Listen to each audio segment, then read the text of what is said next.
नमस्ते सभी को। मैं समुनाथ और स्वागत है आपका लर्न विद समुनाथ में। तो आज हम जो ये ज्योग्राफी का ये एग्रीकल्चर का ये जो चैप्टर है इसका जो हम हॉर्टिकल्चर क्रॉप्स के बारे में पढ़ते हैं। सो हॉर्टिकल्चर क्रॉप्स क्या होता है? हॉर्टिकल्चर मतलब ऐसे टाइप के क्रॉप्स जो कि ना ही ग्रेन्स होता है ना ही जो है मतलब वो बीवरेजेस या फिर ऐसे कुछ होता है। वो जो मतलब जैसे कि आपका फ्रूट्स वेजिटेबल्स ये सब को मिला के जो हॉर्टिकल्चर क्रॉप्स बनता है। सो हॉर्टिकल्चर क्रॉप्स में जो है इंडिया बहुत ही ज़्यादा मतलब आगे है। जैसे कि 2016 के मुताबिक जो इंडिया सेकंड लार्जेस्ट प्रोड्यूसर है आफ्टर चाइना। चाइना के बाद ही जो है मतलब इंडिया का जो है सेकंड लार्जेस्ट पोजीशन है हॉर्टिकल्चर क्रॉप्स में। तो हॉर्टिकल्चर क्रॉप्स में बहुत सारी चीज़ आती है, जैसे कि आपका फ्रूट्स हो गया। फ्रूट्स में मैंगोज, गुआभा, लीची, स्ट्रॉबेरी, ऐसे मतलब बहुत सारे जो फ्रूट्स आते हैं। फिर उसके बाद जो है टोमेटो, ब्रिंजल, आपका कुकुम्बर, पोटैटो, ऐसे करके बहुत सारे वेजिटेबल क्रॉप्स भी आते हैं। सो हॉर्टिकल्चर क्रॉप्स में कुछ कुछ प्रोमिनेंट जो फ्रूट्स और उसके जगह के बारे में पढ़ते हैं। से यहाँ पे देखिए मैंगोज ऑफ महाराष्ट्र, तेलंगाना, आंध्र प्रदेश, ये सब जगह के मतलब आम जो है मतलब इन सब स्टेट्स में ज़्यादा उगाया जाता है। आपका महाराष्ट्र, आंध्र प्रदेश, तेलंगाना। फिर उसके बाद आपका ऑरेंजेस जो है नागपुर भी जो महाराष्ट्र एरिया में ही है। Oranges of Nagpur and Cherrapunji Meghalaya. Bananas of Kerala, मतलब केरला में जो है बहुत ज़्यादा बेनानास ग्रो होता है। फिर मिजोरम, महाराष्ट्र, तमिलनाडु, ये सब जगह में। फिर लीची एंड गुआभा ऑफ जो है मतलब Meghalaya. Grapes of Andhra Pradesh, Telangana and Maharashtra.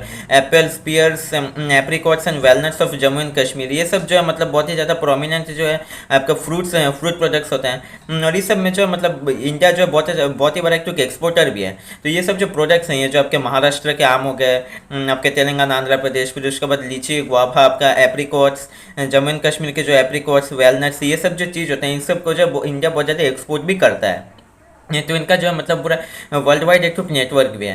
फिर उसके बाद इंडिया जो मतलब बहुत ही बड़ा एक प्रोड्यूसर है। टोमेटो, ब्रिंजल्स, पोटैटो, कुकुम्बर, ये सब चीज़ों का भी जो है इंडिया एक बहुत ही बड़ा एक प्रोड्यूसर है। मतलब जो वेजिटेबल क्रॉप्स हो गया उसमें भी इंडिया जो है मतलब बहुत ही ज़्यादा आगे है, क्योंकि इंडिया क्योंकि एग्रीकल्चरल कंट्री है। तो ये एग्रीकल्चरल चैप्टर में हमने देख रहे हैं कैसे करके जो है इंडिया में बहुत सारी चीज़ों का जो मतलब बहुत ही ज़्यादा फलन होता है। इंडिया जो है ज़्यादातर सेकंड या फिर थर्ड पोजीशन में आता है एज ऑफ 2016 के मुताबिक इंडिया जो है सेकंड या फिर थर्ड पोजीशन में आता है। फिर उसके बाद इंडिया जो है बहुत सारा चीज़ जो है एक्सपोर्ट भी करता है, क्योंकि इंडिया जो एक टाइम में था मतलब वो फूड्स के लिए दूसरे कंट्रीज़ के ऊपर डिपेंडेंट था। दूसरे कंट्रीज से फूड आता था इंडिया में, इंडिया के लोग उसे खाते थे। लेकिन अभी जो है वो ना ही बस सेल्फ सफिशिएंट हुआ है, बल्कि वो जो बहुत सारे देशों को खिला भी रहा है। मतलब बहुत सारे देशों को एक्सपोर्ट भी कर रहा है। जैसे आपका चाइना हो गया, आपका जो अलग अलग जो मिडिल ईस्ट के कंट्रीज है, आपका अफगानिस्तान, ईरान, ये सब जगह में जो है वो ये सब फ्रूट प्रोडक्ट्स या फिर जो वेजिटेबल्स या फिर क्रॉप प्रोडक्ट्स को जो है वो बहुत ज़्यादा एक्सपोर्ट भी कर रहा है। ये सब तो क्या आपका फूड प्रोडक्ट्स मतलब जिसको कि हम जो खा सकते हैं। अभी हम बात करते हैं नॉन फूड क्रॉप्स का। नॉन फूड क्रॉप्स में क्या आता है कि रबर हो गया, कॉटन या फिर फाइबर क्रॉप्स, ये सब चीज़ों को जो है ये आपका नॉन फूड क्रॉप्स के अंदर आते हैं। रबर का बात करें तो ये जो एक इक्वेटोरियल क्रॉप है, मतलब जो इक्वेटर के आसपास के इलाके में जो है जैसे कि आपका जो मतलब अफ्रीका के या फिर साउथ अमेरिका के कुछ कुछ जो इलाके में होता है, ये सब बहुत ज़्यादा ग्रो हो सकता है। इसके लिए मतलब वैसा एक एनवायरनमेंट है। लेकिन अगर कुछ स्पेशल मतलब कंडीशन क्रिएट किया गया तो ये जो ट्रॉपिकल और सब ट्रॉपिकल एरियाज में भी ग्रो किया जा सकता है, जिसमें कि इंडिया आता है। इंडिया जो एक मतलब ये आपका ट्रॉपिकल या फिर सब ट्रॉपिकल एरिया में उसका लोकेशन है। स्पेशल कंडीशंस के तहत जो है इसमें मतलब रबर ये कल्टीवेशन भी हो सकता है। तो इसके लिए चाहिए कि आपको 200 cm रेनफॉल, मतलब बहुत ही ज़्यादा रेनफॉल चाहिए, और उसके साथ 25 डिग्री सेल्सियस का एक टेम्परेचर चाहिए।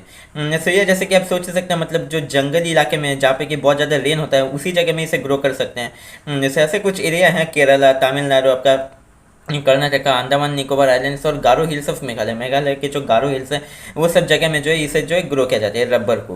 अब हम बात करते हैं फाइबर क्रॉप्स का। तो फाइबर के अंदर क्या आता है? Cotton, jute, hemp and natural seal. तो ये जो कॉटन, जूट और हेम्प हो गया ये मतलब एग्रीकल्चरल प्रोडक्ट जिसे कि हम लोग जो ज़मीन में ग्रो करते हैं प्लांट करके। लेकिन जो सिल्क हो गया उसे जो हम लोग एनिमल के कुकुन से निकालते हैं। आपका जो सिल्कवर्म होता है उसके कुकुन से निकालते हैं, और इस प्रोसेस को कहा जाता है सेरीकल्चर। जब हम बात करते हैं कॉटन का, कॉटन जो है मतलब इंडिया में माना जाता है कि इंडिया जो है कॉटन का एक ओरिजिनल होम है। मतलब जहाँ पे कि जो है कॉटन कल्टीवेशन या फिर कॉटन जो है सबसे पहले इंडिया में ग्रो किया गया था, या फिर इंडिया में जो है सबसे पहले वो वाला निकला था इंडिया की ज़मीन में। अभी जो है मतलब कॉटन ज़्यादातर आपका महाराष्ट्र, गुजरात, ये सब जगह में जो है मतलब ज़्यादा से ज़्यादा ग्रो किया जाता है। 2016 के रिपोर्ट के मुताबिक इंडिया जो है second largest producer after China. इसमें जो है मतलब ये कॉटन कल्टीवेशन के लिए क्या क्या चाहिए? आपको ब्लैक कॉटन सॉइल चाहिए जो कि डेक्कन प्लेटू में बहुत ज़्यादा मिलते हैं। फिर उसके बाद क्या होगा कि मतलब एक हाई टेम्परेचर चाहिए, और 2010 फ्रॉस्ट फ्री डेज, मतलब जो है पूरा मतलब ये घना जो है मतलब बहुत ही ज़्यादा एक तो सनलाइट चाहिए जिसमें कि मतलब बहुत ज़्यादा ये क्लाउडी ना होगा, वैसे टाइप का एक तो एनवायरनमेंट चाहिए और उसके साथ बहुत ज़्यादा गर्मी भी उसे जो है चाहिए। और ये जो एक तो खरीफ क्रॉप होता है और 6 से 8 मंथ्स लगता है, मतलब 2010 डेज जो 2000 मतलब 2000 बोल रहा हूँ मैं आपके, 210 दिन जो है मतलब 6 से 8 मंथ्स जैसे लगता है। और ये जो मतलब महाराष्ट्र, गुजरात, मध्य प्रदेश, कर्नाटका, आंध्र प्रदेश, ये सब जगह में ग्रो किया जाता है। फिर उसके बाद बात करें जूट का, तो इसे जो है हम लोग गोल्डन फाइबर के रूप से जानते हैं, क्योंकि ये जो मतलब बहुत ही ज़्यादा कॉस्टली होता है और इसे से जो बहुत ज़्यादा चीज़ें बनता भी है। मतलब कपड़े पहनने के लिए ये जूट का जो है यूज़ नहीं होता, लेकिन बहुत सारी चीज़ जैसे कि आपका बैग्स हो गया, आपका रस्सी हो गया, ऐसे बहुत सारी चीज़ों में जो जूट का मतलब इस्तेमाल किया जाता है। तो ये क्या होता है मतलब एक तो वेल ड्रेन सॉइल और एक तो फर्टाइल सॉइल, मतलब जहाँ पे कि बहुत सारे नदी या फिर जो इरिगेशन सिस्टम बहुत ही अच्छा होगा, वैसे एक तो जगह में इसे ग्रो किया जाता है। और ये जो एक तो मतलब ये थोड़ा वार्म एरिया में, मतलब जहाँ पे कि थोड़ा सा मॉइस्चर बहुत ही ज़्यादा होगा, वैसे एक तो एरिया में होता है। तो ये जो आपका जो मतलब वेस्ट बंगाल और बांग्लादेश के इस इलाके में बहुत ही ज़्यादा ग्रो किया जाता है, आपका उड़ीसा या फिर जो आपका कोस्टल उड़ीसा हो गया या फिर आपका वेस्ट बंगाल और बांग्लादेश के इस इलाके में जो इसे ग्रो किया जाता है। सो मतलब इसके प्रोमिनेंट जो प्रोड्यूसर है इंडिया में अगर बात किया जाए, तो इसके प्रोमिनेंट प्रोड्यूसर है वेस्ट बंगाल, बिहार, आसाम, उड़ीसा और मेघालय। तो इससे से जो मतलब Ghani bags, ropes, mats, yarn, carpets, ये सब जो चीज़ों को जो मतलब ग्रो किया जाता है। लेकिन इसमें एक तो प्रॉब्लम ये आ गया कि ये जो मतलब बहुत ही ज़्यादा कॉस्टली होता है, और फिर इससे से जो है मतलब इसके कंपटीशन में आपका जो नायलॉन फाइबर्स या फिर आपको जो सिंथेटिक फाइबर्स हो गया, वो सब जो इससे से बहुत ही अच्छा कंपटीशन कर पा रहे हैं, क्योंकि उनका जो है मतलब कॉस्ट सस्ता होता है उनका, और ये जो जूट है बहुत ही ज़्यादा मतलब महंगा होता है। और इसे ग्रो करने के लिए भी एक तो मतलब अच्छा एक तो कंडीशन चाहिए, वरना ये ग्रो नहीं हो पाता। सो ये सब तो क्या आपका जो मतलब क्या क्या ग्रो किया जाता है, लेकिन कैसे करके ग्रो किया जाता है, इसमें क्या क्या प्रॉब्लम फेस हो रहे हैं, उसे सॉल्व करने के लिए क्या क्या किया जाता है उसके बारे में देखते हैं। सो टेक्नोलॉजिकल एंड इंस्टीट्यूशनल रिफॉर्म्स, जैसे कि हम लोग जानते हैं कि इंडिया जो एक एग्रीकल्चरल कंट्री है, इसका जो है 60% से ज़्यादा लोग जो है एग्रीकल्चर के ऊपर डायरेक्टली इनडायरेक्टली डिपेंडेंट हैं ही।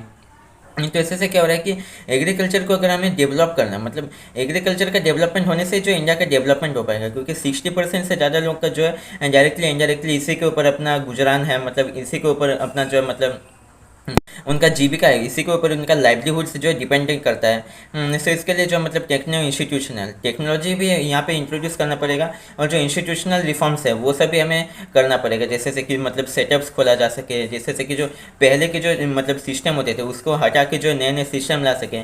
ऐसे करके टेक्नोलॉजिकल और इंस्टीट्यूशनल दोनों चीज़ों में हमें अच्छे से करना पड़ेगा। सो अगर इंस्टीट्यूशनली देखें तो क्या क्या चीज़ किया गया, जैसे कि एबोलिशन ऑफ जमींदारी हो गया, मतलब जो जमींदारी सिस्टम था जिसमें कि एक ही आदमी जो है बहुत ही ज़्यादा ये लैंड को जो है होल्ड करता था, उसे जो है एबोलिश किया गया। फिर उसका बाद जैसे कि आप जानते हैं कि इंडिया की एक तो बहुत ही ज़्यादा ग्रोइंग पॉपुलेशन है। सो ग्रोइंग पॉपुलेशन के बीच बीच में जो ये एग्रीकल्चरल लैंड को बांट के ये जो है मतलब बहुत ही छोटा हो जा रहा है। सो ये जो है बहुत ही अनइकोनॉमिकल हो जा रहा है। सो इसका सॉल्यूशन में हमें क्या करना है, कोऑपरेटिव फार्मिंग करना, जिसमें कि जो 5-10 फार्मर्स मिल के एक टुक ज़मीन में कल्टिवेशन करेंगे, तो वो ज़मीन का साइज़ भी बड़ा होगा और उससे सोचो इकोनॉमिकली वो वाला बहुत ही मतलब शुभदायक होगा, बहुत ही प्रॉफिटेबल होगा। ये सब किया जा सकता है। फिर उसके बाद लैंड रिफॉर्म लाया गया था, जिसमें कि जो मतलब जो आपके डिसएडवांटेज सेक्शंस है, जिन लोगों की ट्रेडिशनली उनके पास कोई सा लैंड होल्डिंग्स नहीं होता था, उनको जो है लैंड दिया जाएगा, क्योंकि इंडिया मतलब डेमोक्रेटिक कंट्री है, इसमें हर एक को जो है इक्वल अधिकार है। जो रिसोर्सेस है वो सब हर एक सिटीजन के लिए है। तो इससे से जो है मतलब हर एक जो पॉपुलेशन के लोग हैं, हर एक जो सेगमेंट के लोग हैं, उनके पास ज़मीन होना चाहिए। इसके लिए जो लैंड रिफॉर्म्स लाया गया था। लेकिन ये देखा गया कि जो मतलब ये जो लैंड रिफॉर्म्स है ये वाला मतलब कहीं कहीं पे थोड़ा बहुत मतलब लागू किया जाएगा, उसके बाद जो है छोड़ दिया गया है, और किसी किसी जगह में जो है मतलब इसके ऊपर ध्यान ही नहीं दिया गया। तो इससे बहुत ज़्यादा प्रॉब्लम हुआ। फिर उसके बाद हम अगर टेक्नोलॉजी का बात करें तो ग्रीन रेवोल्यूशन जो आपका 1950 1960 और 70s के टाइम इंट्रोड्यूस किया गया था, और उसका भी अगर हम मतलब रिजल्ट्स का बात करें तो उससे से क्या हुआ, जो आपका पंजाब, हरियाणा, वेस्टर्न उत्तर प्रदेश और जो मतलब ये उत्तरी जो राजस्थान का जो कुछ कुछ इलाके में जो मतलब इसका डेवलपमेंट हुआ है, उसमें जैसे कि आपका पंजाब इलाके में देखा जाए तो वहाँ पे बहुत सारे नदी हैं, पंजाब मतलब 5 टुक नदियों का वहाँ पे जगह है। फिर उसके साथ वहाँ पे बहुत ही अच्छा इरिगेशन का सिस्टम भी है, तो वहाँ पे जो है मतलब बहुत ही ज़्यादा एग्रीकल्चरल डेवलपमेंट हो पाया है। आपका उत्तर प्रदेश, हरियाणा, इस सब जगह में बहुत ज़्यादा डेवलपमेंट हो पाया है ग्रीन रेवोल्यूशन के तहत। लेकिन अगर बाकी जगह में देखा जाए तो ज़्यादा कुछ हुआ नहीं, जैसे कि आपके आंध्र प्रदेश के थोड़े छोटे मोटे जगह में जो इसका डेवलपमेंट हुआ, तेलंगाना की इस सब जगह में, और बाकी कहीं पर जो इसका डेवलपमेंट का कोई सा असर देखा ही नहीं गया। तो इससे से क्या हुआ कि धीरे धीरे जो मतलब इंडियन गवर्नमेंट एक तो कैसा एक तो सेटअप किया, मतलब ऐसा एक तो इम्प्लीमेंटेशन किया जिससे से कि जो मतलब हर एक लोगों को उसका फ़ायदा मिले। तो इसमें क्या आता है आपका जो मतलब क्रॉप इंश्योरेंस, क्योंकि क्रॉप को जो है बहुत ज़्यादा खतरा होता है, जैसे कि आपका एनिमल्स हो गया, आपका ड्रॉट्स, फ्लड्स, या फिर आपका फॉरेस्ट फायर्स। फॉरेस्ट फायर फिर क्या होता है, कभी कभी क्रॉप में भी जो है आग लग जाता है, तो इसके वजह से इंश्योरेंस दिया गया। फिर उसके बाद आपका किसान क्रेडिट कार्ड, ग्रामीण बैंक्स, ऐसे करके बहुत सारी चीज़ों को जो मतलब सेटअप किया गया, जिससे से कि लोगों को जो अच्छे से लोन्स मिले।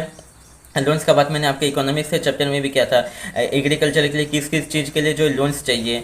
ऐसे करके मतलब बहुत सारे सेटअप्स खोले गए, जिससे से कि पूरे कंट्री को, लोगों को जो है मतलब इसका लाभ मिले, इसका प्रॉफिट मिले। सो आज का वीडियो ये पे ख़त्म करते हैं, मिलते हैं अगले वीडियो में, तब तक के लिए धन्यवाद।